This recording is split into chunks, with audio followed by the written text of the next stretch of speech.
Another update sa post naman ni Miss Hyde Fernandez.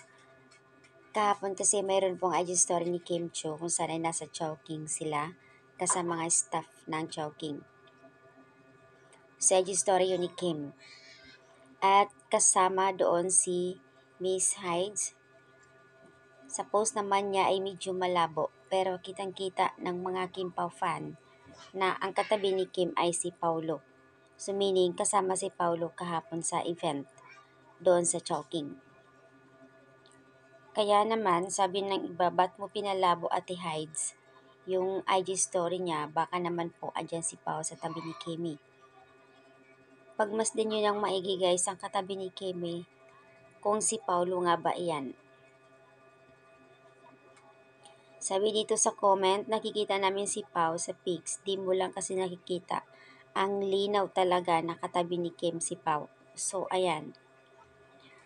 Ang labo kasi daw, kaya hindi masyadong nakikita. Kahit malabo, kita ko pa din na si Pao ang katabi ni Kim. Ang so-sweet na naman talaga. Ayan naman ang pasabog ni Kimi. So, ayan. Guys, kahapon kasama ni Chinita Princess si Pao sa event doon mismo sa Chowking kung saan kasama ni Kim Cho ang mga staff ng Chowking. So, ayan, tanong dito ng karamihan, totoo ba andyan si Pao? Nakaka-excite.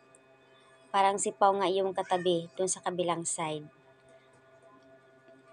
So, ayan ang mga dilulo ng mga Kim Pao fans.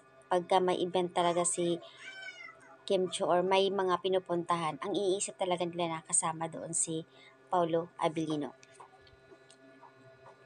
Diba nakakatuwa lang naman kasi nga lagi sila good vibes sa lahat. Yung tipong walang mga negatrons.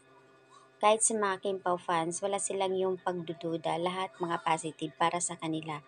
Yun yung maganda kasi nagkakaisa talaga sila para doon sa memes nila.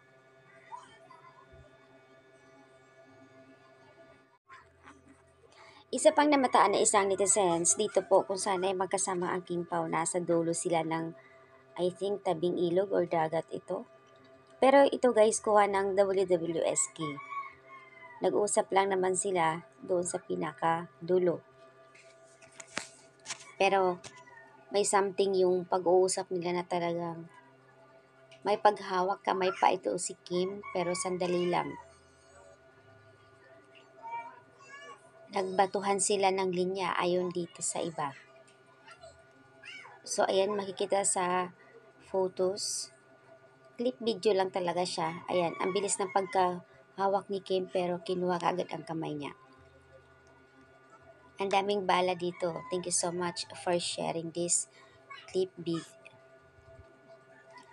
So ayan, nagpapasalamat ang mga funnies, mga Kim Pao fans sa sharing dito sa photos and yung mga Kim Pao pero ang sarap sa mga paningin. Kakaiba talaga ang mga ayuda dito.